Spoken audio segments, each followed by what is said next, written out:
This episode is brought to you by Peacock. The new Peacock original documentary, Matthew Perry, A Hollywood Tragedy, dives deep into the beloved actor's rise to fame and his tragic death. 5 people, including Perry's personal assistant, 2 medical doctors, and an alleged Hollywood drug dealer known as the Ketamine Queen, were charged with conspiracy to illegally provide Perry with the ketamine. Explore the details of the case in this heartbreaking special, streaming now only on Peacock.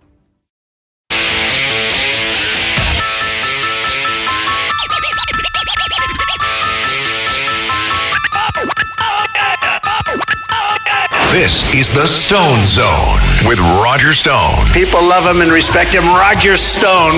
Now, get in the zone. It's the Stone Zone. Here's Roger Stone. Welcome. This is Roger Stone, and this is the Stone Zone on the Red Apple Audio Networks. The big story where we try to bring you the behind-the-scenes action continues to be the showdown in the Oval Office as we continue to have fallout from the epic meeting between President Donald Trump, Vice President J.D. Vance, and the Ukrainian President Volodymyr Zelensky. We now learn that Zelensky was coached by former Secretary of State Anthony Blinken, former Deputy Assistant Secretary of State Victoria Nuland, former National Security Advisor Susan Rice, Alexander Vindman, the former NSA official, who was the progenitor of the fake Ukrainian impeachment hoax, and U.S. Senator Chris Murphy of Connecticut. The problem with this, of course, is that that's a violation of the Logan Act. In other words, they were coaching Zelensky for a setup. It's funny that Susan Rice is quoted as saying the meeting was a setup. It was, but it wasn't Trump setting them up. It was them attempting to set Trump up. Trump took command of the meeting. But the truth is that Trump set up Zelensky for a confrontation is false. In fact, we now know that Zelensky and the United Kingdom and EU were trying to play Trump because the British had already signed a deal that provided Ukraine, quote unquote, security guarantees and the right of access to Ukraine's gas, oil, and rare earth minerals. Also gave the Brits oversight of Ukraine's ports and the opportunity to invest in the rebuilding of Ukraine. This was signed 3 days before Trump's inauguration. So Zelensky already had a deal. They were looking for a confrontation, but they lost control of it. I would argue that Zelensky, who is, of course, an actor, turned in the worst stage performance of his entire acting career. And Trump looked statesmanlike and strong against all odds. It's amazing that these people are so brazen because the coaching of Zelensky is a violation of the Logan Act. The Logan Act, you may recall, is the law that says that you can't have your own foreign policy. Only the president of the United States can set foreign policy. And therefore, going back to an earlier time, at the close of the 1968 election, when there were allegations that Richard Nixon, through an intermediary, had urged the South Vietnamese not to come to the bargaining table after President Lyndon Baines Johnson called for a bombing halt. There were calls from the left that this was treasonous, that this was a violation of the Logan Act. Recently, historian Luke Nichter, determined that actually never happened. So it is outrageous. What should happen now? Well, in my opinion, it should be a special counsel appointed by Attorney General Pam Bondi. Now, the special counsel would have to be confirmed by the U.S. Senate to be legal. But that is, I think, the proper course of action here. I'm still outraged by the fact that we've given this guy $350 billion, and he comes to meet the President of the United States, but he can't wear a suit and tie. When he spoke to the World Economic Forum and he kissed the butt of Klaus Schwab, he wore a suit. But when he shows up for a meeting with the President of the United States, he's wearing a dirty fatigue sweatshirt. Also, when he addressed a joint session of Congress, he had the same garb. I think it's offensive to the American people and offensive to the taxpayers. We'll be following this story very carefully, but it's interesting, I think striking, that Lindsey Graham, who is usually a huge supporter of the Ukrainians, immediately bailed out on the diminutive leader of Ukraine. Over the past 3 years, Lindsey Graham has always been a war hawk, but perhaps Graham turned on Zelensky because he knows what's coming. Over the past 3 years, with the tacit support of its Western patriots, the Ukrainian government has committed a remarkable number of serious crimes. The Ukrainians sold huge quantities of the weapons that we sent them on the international black market at 20 cents on the dollar. These weapons are now in the hands of armed groups around the world, including Hamas, the Mexican drug cartels, and the forces now controlling Syria. God knows what the Ukrainians have done with the pathogens in the American biolabs that Victoria Nuland blurted out did exist. Even our own U.S. intelligence agencies are not sure. The Ukrainians also have murdered a number of people in various countries in political assassinations and tried to murder others, including successfully murdering an American journalist and a European head of state. So at some point, I think Lindsey Graham knows that it's all going to come crashing down around Mr. Zelensky's ears. You're listening to the Stone Zone here on the Red Apple Audio Networks. It was 116 years ago today that President Theodore Roosevelt had his last full day as president. His second term ended on March 4th when William Howard Taft was inaugurated. On March 3rd, he signed a flurry of bills passed by Congress in its final session, including the Naval Appropriations Act, which funded battleship construction and his commitment to a strong Navy. President Donald Trump will address the nation tomorrow. He has announced that he will create a national cryptocurrency reserve holding cryptocurrencies in trust for America. This is a marked change from the Biden administration that was hostile to cryptocurrency. President Trump said the U.S. crypto reserve will elevate this critical industry after years of corrupt attacks by the Biden administration, which is why my executive order on digital assets directed the presidential working group to move forward on a crypto strategic reserve, one that includes XRP, Solana, Cardano, and others, Trump announced on his site, Truth Social.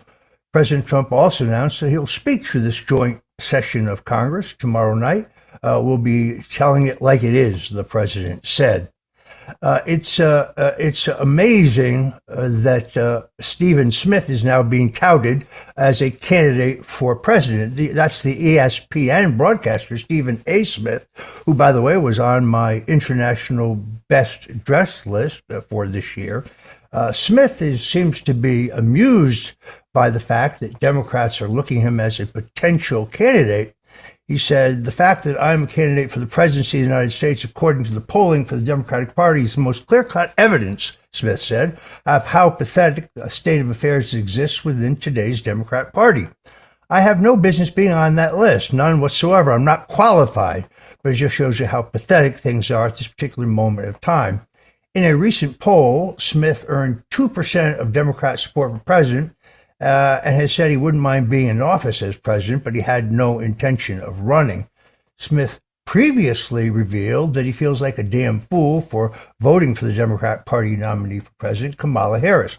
Back in January, Smith told Bill Maher, yes, I voted for her, a lot of people voted for her, but in the end, we ended up feeling like damn fools because we supported it. We fell for the okie doke, as they say. If you had a primary, the likelihood is that Kamala Harris would never even have been the Democrat nominee.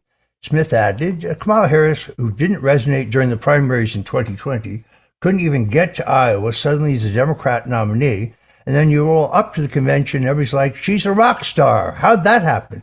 Well, the party that keeps whining about democracy nominated a candidate that not a single Democrat primary voter or caucus voter had actually supported. Legendary actor Bill Murray went on Joe Rogan's podcast last week and told the story how he suddenly realized that, yes, President Richard Nixon was framed by the media. He actually said, this is Bill Murray, when I read the book Wired, the book written by Woodward, Bob Woodward of the Washington Post, I said, oh my God, they framed Nixon. Murray explained that Woodward used faulty sources so far outside of John Belushi's inner circle that cast doubts on everything Woodward has reported. If this is what he writes about my friend, somebody I've known for half my adult life, Murray said, which is completely inaccurate, talking to people from outside my friend's circle, what the hell could he have done to Nixon? If he did this to Belushi, well, Nixon probably was soiled as well. The two sources that he had, if he had them at all, were so far outside of Belushi's circle, it was criminal. This is not the first time for Bob Woodward.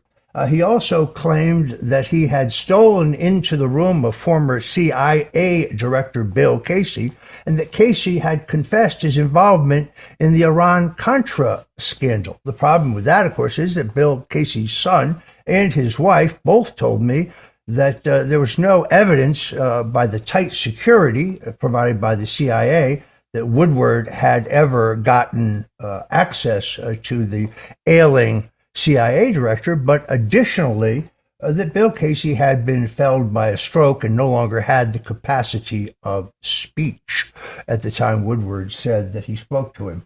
Woodward has lied about his own personal background. He was a naval intelligence officer, and he was in the White House briefing the White House Chief of Staff, Alexander Haig. So, comedian Bill Murray calling out the great Bob Woodward.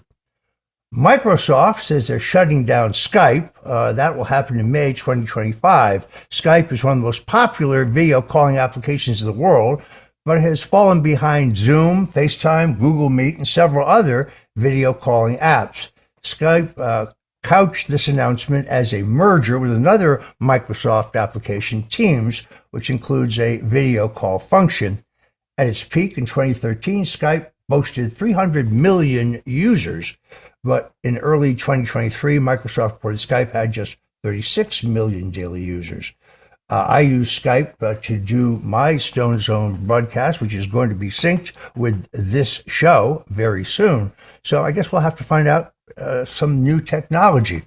Meanwhile, Donald Trump moved to make English the official language of America. On March 1st, President Trump signed an executive order making English our official language.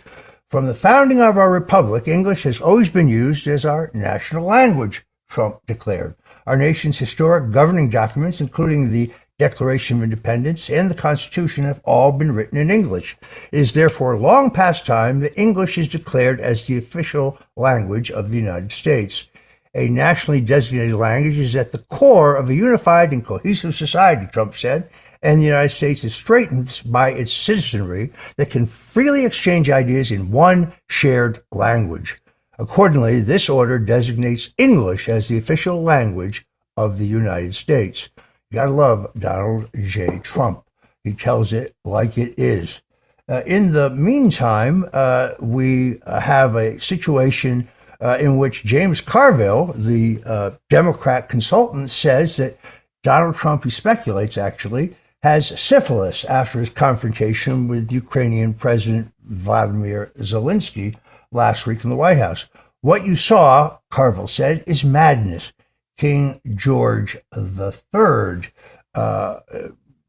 It could be a combination of being a fat F King slob, but I think it should revisit the possibility that the president has syphilis. Outrageous. Carville, the disgraced Clinton operative, is spiraling out of control now that the Democrat Party has completely lost power and popularity in America. If you love politics and you want the inside skinny, well, you're in the right place, because this is the Stone Zone, and I am Roger Stone. This is the Stone Zone with Roger Stone.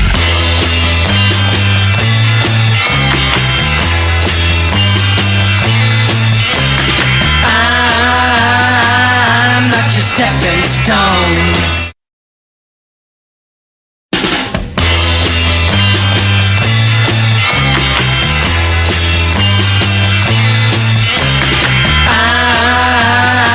I'm not your stepping stone. This is the Stone Zone. Now, get in the zone. It's the Stone Zone. Here's Roger Stone. Here in the Stone Zone, we try to take you behind the scenes in American politics to tell you what's really going on. Bridget Brink, the current U.S. ambassador to Ukraine, is a holdover from the Biden administration. Before becoming ambassador, Brink was the Deputy Assistant Secretary for Ukraine, working for Victoria Nuland. We spoke about her earlier, illegally coaching Zelensky to try to set up Donald Trump in a scene gone wrong. Brink posted on her X account, "Deep thanks and respect to Undersecretary Victoria Nuland. She spent her career defending freedom and democracy. Her values-based diplomacy served the U.S., Ukraine, and the world, setting the example for a generation of Americans." Actually, Victoria Nuland is the architect of disaster. Brink helped cover up the Burisma scandal that should have led to charges against Joe Biden for blatant corruption. In 2014, Hunter Biden joined the board of Burisma Holdings, a Ukrainian natural gas company. Hunter's role lasted until 2019, when he supposedly advised on corporate governance and transparency. Joe Biden has publicly acknowledged urging Ukraine to fire Prosecutor General Viktor Shokin, who was working to protect his son. It is this tendency to have holdovers undermining the policies of the Trump administration. But late this afternoon, the word broke that Bridget Brink, the current ambassador to Ukraine, has indeed been fired. You heard it here first in the Stone Zone. You can always find us by going and downloading the Red Apple Audio Network's app to your cell phone, so you won't miss any of the great programming we have here on the Red Apple Audio Networks. One of our favorite features here in the Stone Zone is when I go to the recipe box and I pull out one of my mother's, therefore my grandmother's, favorite recipes. Today, we feature her famous pork chops and spaghetti. It's very simple. You get some thin cut pork chops. You slice a little bit of the fat off of the chops, and you use that to brown the chops. You add some chopped onions and some minced garlic. Now, onions have a much lower burning point, and you want to be very careful not, above all, to burn the garlic. Now, you simply add 2 large cans of San Marzano tomatoes. That's not a brand, that is a type of tomato grown in a very specific valley in Italy. You can find them at Gristedes or D'Agostino's. They're carried by several different companies. To that, you add some oregano, some salt and pepper, and that's it. It's a very thin and healthy sauce. I like to serve it over linguine or a little capellini. Mangia. This is an amazing dish. I'm Roger Stone, and we'll be back with our guest feature coming up next. Please don't touch that dial.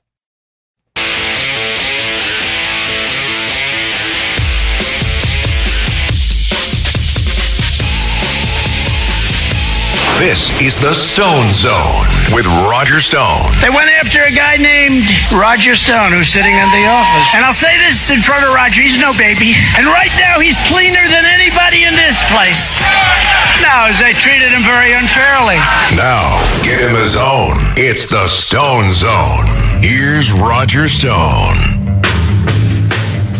Welcome back. You're in the Stone Zone, and now joining me is a 30-year board-certified cardiologist. I recently read a terrific article in the New York Post. Dr. Evan Levine was first brought to my attention by the great director, producer, writer, patriot, jazz singer Robert Davi, a good friend of the show. And I thought that Dr. Levine made a lot of sense. I specifically read an article in which he destroyed a number of the myths. So, Dr. Levine, welcome to the show. Thanks so much, Roger. Let's go through some of these, because there are a bunch of common myths that I think people need to hear the truth. For example, one of the myths that you destroy is that Celtic sea salt is better than regular salt. Doctor, what say you?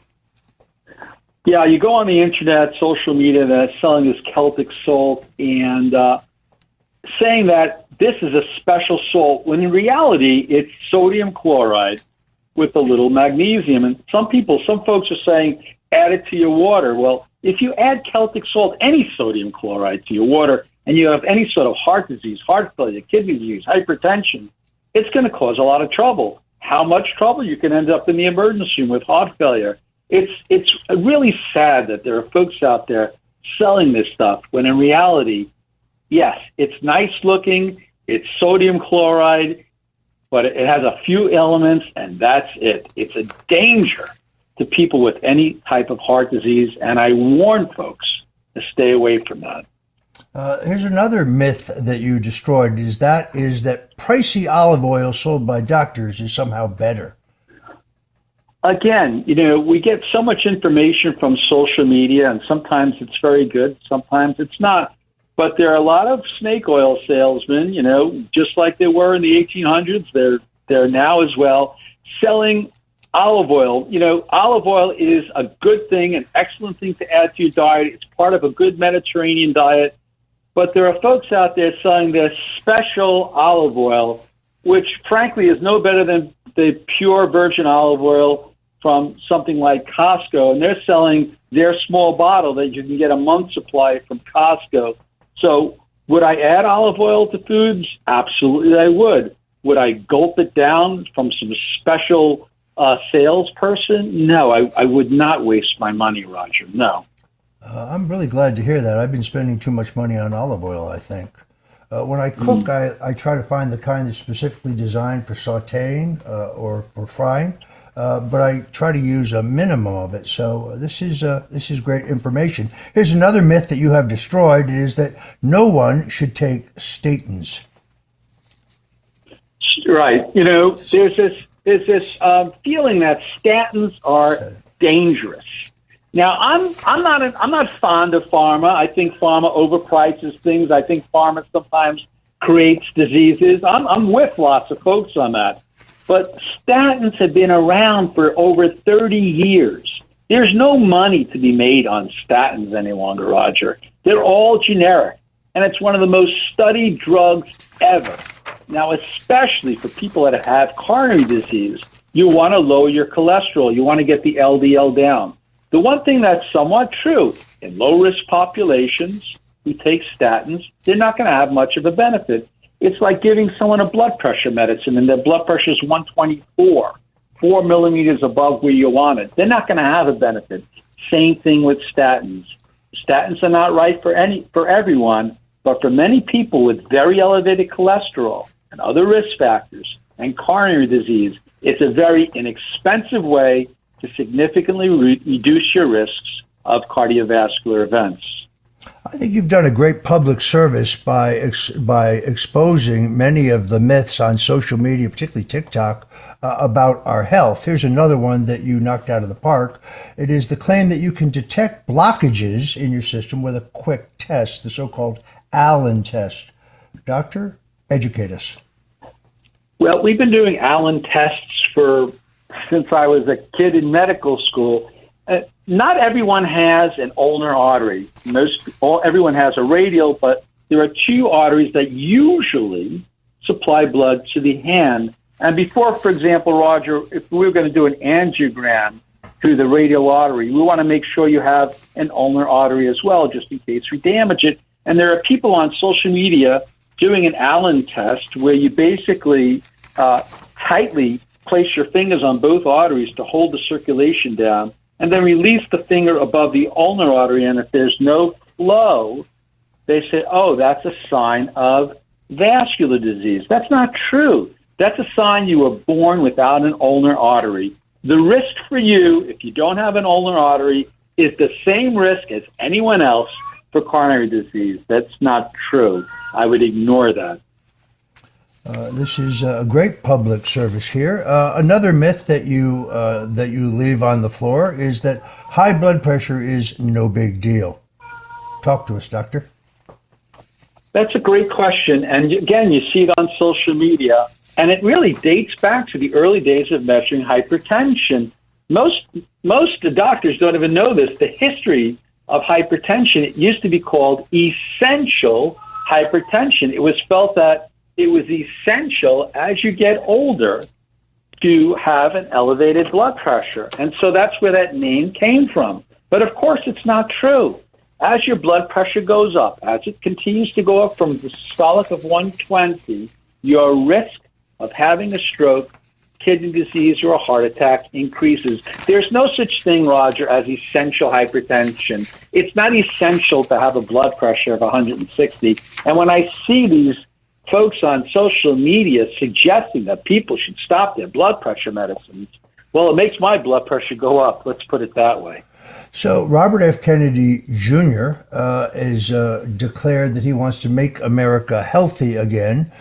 He wants to examine not only prescription drugs, how they're approved, whether they're safe and effective, but he also wants to examine the processed foods that are so common in the American diet. Do you think Robert Kennedy's on the right path here? He's 100% on the right path.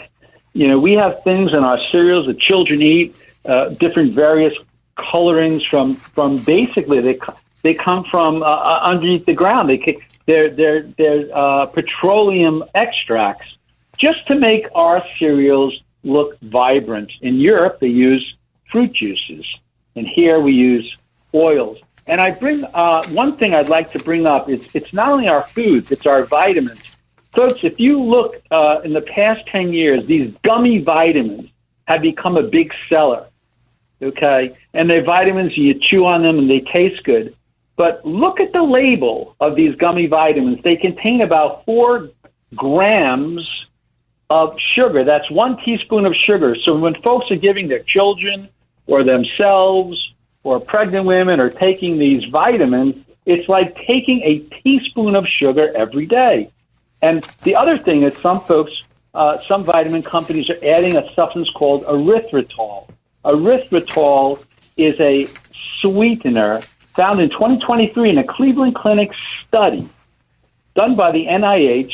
They basically, the conclusion was that higher blood levels of this artificial sweetener erythritol were associated with a higher risk of heart attack and stroke. And they recommended further studies. And Roger, I uncovered a company called Luminary that sells prenatal vitamins to women that are going to fertility clinics.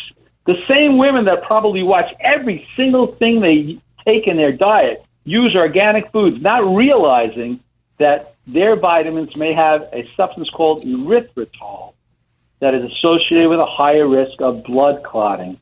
So not only does Mr. Kennedy have to go look at our foods, he's got to look at the vitamins and things that are in our vitamins, especially the gummy vitamins, which I suggest to folks I would just stay away from. Folks, if you're just tuning in, we're talking to Dr. Evan Levine, and we're talking about your health right here in the Stone Zone. We'll be back with more of Dr. Levine, so don't go away.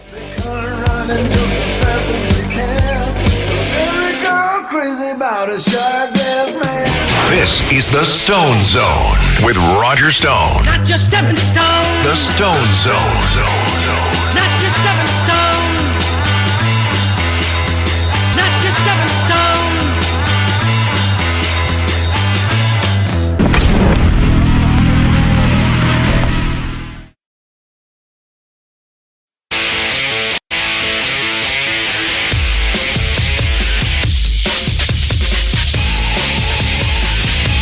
This is the Stone Zone with Roger Stone. They went after a guy named Roger Stone who's sitting in the office. And I'll say this in front of Roger, he's no baby. And right now he's cleaner than anybody in this place. No, they treated him very unfairly. Now, get in the zone. It's the Stone Zone. Here's Roger Stone. Welcome back, folks. We're talking to Dr. Evan Levine. He is a board-certified cardiologist. He's been one for 30 years. And he has been very actively exploding some of the myths about our health. And he's a truth teller. He's developed quite a following on social media. And that's why I wanted to get him on the show here today. Doctor, here's a question that I have. Why do we in the United States seem to pay so much more for prescription drugs, and what can be done about this? Well, we're foolish. There's a lot of reasons why. What can be done? We need to negotiate prices. If you look, Roger, if you look at Congress, people like Chuck Schumer, they take a lot of money from pharma. Okay, and so pharma is everywhere, trying to ensure that we pay 2 or 3 times as much as people do in Canada and the EU. Now, one of the things that Biden got right about, although he only negotiated the price for 10 drugs, is let's have Medicare negotiate. But if you watch the television commercials, pharma's fighting back, suggesting that, if we negotiate prices, we won't have enough money, to create that medicine for grandma that can cure something. That is so untrue. Pharma is right now negotiating drug prices with all your insurance companies. And your insurance company owns something called a PBM, a pharmacy benefit manager. And those pharmacy benefit managers negotiate drug prices with pharma and give and reduce the prices to your insurance company. Sometimes they give them a coupon for a few $100s per prescription, but they reduce the price. So if pharma says they can't negotiate with Medicare, that's a bunch of bull. It's not true. We should negotiate prices just like everyone else does. I mean, pharma, when they go out and buy cars for their fleet of reps, do they pay GM or Ford list price, or do they negotiate? Of course they negotiate. And we need to negotiate as well. We're getting ripped off by pharma. We're getting ripped off possibly because lots of Congress take lots of money from pharma. Pharma produces also lots of commercials, okay? And they pay our media lots of cash. And maybe the media and the news really doesn't want to report the true story about pharma when they get a significant amount of their income from those pharma commercials. You turn on television, every other commercial is a pharma commercial, right? So we need to negotiate the prices with pharma. We're paying too much money. It's interesting. RFK Jr., who I've really come to like and admire, we become good friends, has suggested that like alcohol and tobacco, that we should not allow big pharma to sponsor paid media, television, radio, and particularly the internet. What do you think of that proposal? 100% agree. Only the United States, New Zealand sponsors. And let me give you an example of a situation I was involved in 20 years ago when I wrote my book and toured the country, What Your Doctor Won't or Can't Tell You. It was the first tell-all book about healthcare. I ended up on the Today Show. And before I went on that Today Show, Roger, 2 days before, the producer handed me a list of questions. And I asked her, you know what? There's no questions about Big Pharma. Oh, that chapter wasn't very good, Dr. Levine. And I naively said, the few physicians I let read my book said that Big Pharma was a home run. Nobody's ever heard that. And the next thing out of her mouth, Roger, was, Dr. Levine, would you like to be on the Today Show? Are you going to talk about Big Pharma? And I said no. But they were very smart, Roger. They were very smart. And instead of airing it live, they decided to tape it. And here I am sitting with Ann Curry. And, I'm an irreverent soul, just like you are. And I wasn't going to accept what they wanted me to do. And I spoke to Ann Curry right before we taped. And I said, Ann, your producer told me if I spoke about Big Pharma, they wouldn't put it on the air. Is that because half your commercials are sponsored by Big Pharma? And she said, oh, no, absolutely not. So the questions were prepared, but I segued right into Big Pharma. Robert Davi knows all about this. And when I segued into Big Pharma and I left and I went on touring the country, I got a call from my agent and Penguin Publishing telling me that the Today Show is not going to air my interview because I performed so poorly. So they got the DVD and they said, you know what, this interview was darn good. What happened? And I told them what happened. So when I got back to New York, I sent Ann Curry a huge arrangement of flowers with a card said, hey, Ann, I thought I could talk about Big Pharma. And the next day, Roger, it was on the air. Well, so what I'm saying is that what they're doing is they're not only convincing patients and doctors, I think they're manipulating the media not to talk about them. That's what I think. This is why we are so pleased to have you on the show today. Here's a pretty simple question. My mother always insisted that my sisters and I take 1,000 milligrams of vitamin C every day. She would have us take it with a meal. She also insisted that we take it with a zinc supplement because she insisted it made the vitamin C more effective, or that you uploaded it into your system. How important are daily vitamins like vitamin C, D, zinc? I've read that they boost immunity, but I'm not a doctor and you are. So how important? I think the most important thing is a good diet. I think the most important thing is not going to fast food and McDonald's and eating all the garbage that RFK talks about. As far as vitamins, the question is it really that helpful? I think if you keep a good diet, it probably is not. I would be aware again of all those gummy vitamins because you're getting a teaspoon of sugar, but some garbage that may increase your risk of cardiovascular events. As far as vitamin C, do I take it? No. Do I take zinc? When I have a little bit of a cold, I often do, but I do not take vitamin C on a regular basis. It's a water-soluble vitamin, and most of it just goes out into the urine, so I do not. Fascinating. All these years, I remember reading studies about this, and I've always thought that that it was a natural boost to the immunity. Of course, the zinc is also supposed to be good for your plumbing if you're a man. So I'm glad we had a chance to do that. One final question. I'm sorry we're running out of time here, but I've read that there are breakfast cereals that are sold both here and in Europe. But in Europe, they don't have certain chemicals and additives in them, but here in the United States they do. So what gives? What gives is RFK is right on the ball here, and we're going to talk about Fruit Loops, and I spoke about this. If you look at a Fruit Loops in the United States versus Fruit Loops in Canada and EU, the Fruit Loops in the United States looks like it could be in a modern museum. Vibrant, beautiful colors. It just sticks at you, right? But if you look at the Fruit Loops in Canada and the EU, they use fruit juices. It's not vibrant, it's dull. But the ingredients here are petroleum products. We're feeding our kids petroleum products to make the cereals look good. It's despicable. It's disgusting. It needs to go away right away, and I hope RFK can do that because we're poisoning our bodies with a bunch of garbage just to make it look a little bit better. All right, I'm afraid we have to leave it there. This has been a great interview. We're very pleased to have Dr. Evan Levine join us, exploring some of the common myths about your health and telling some real truths that the people need to hear, and with the courage to take on Big Pharma. Dr. Levine, thank you for joining us in the Stone Zone. Thank you so much.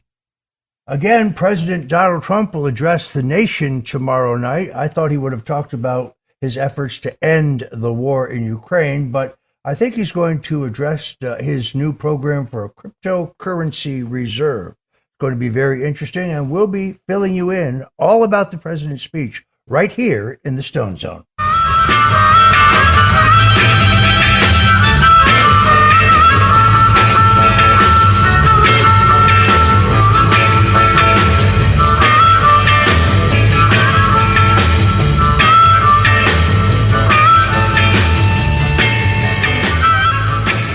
This is the Stone Zone with Roger Stone. Not just stepping stone. The Stone Zone. Not just stepping stone.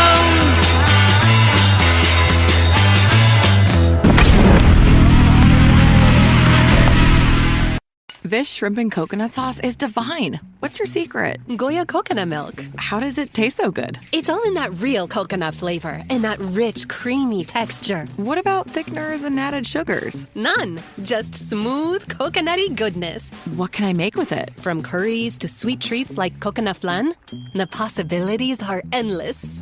Goya coconut milk. Take your cooking to the next level. No question about it. Find it in the Goya section of your local grocery store. If it's Goya, it has to be good.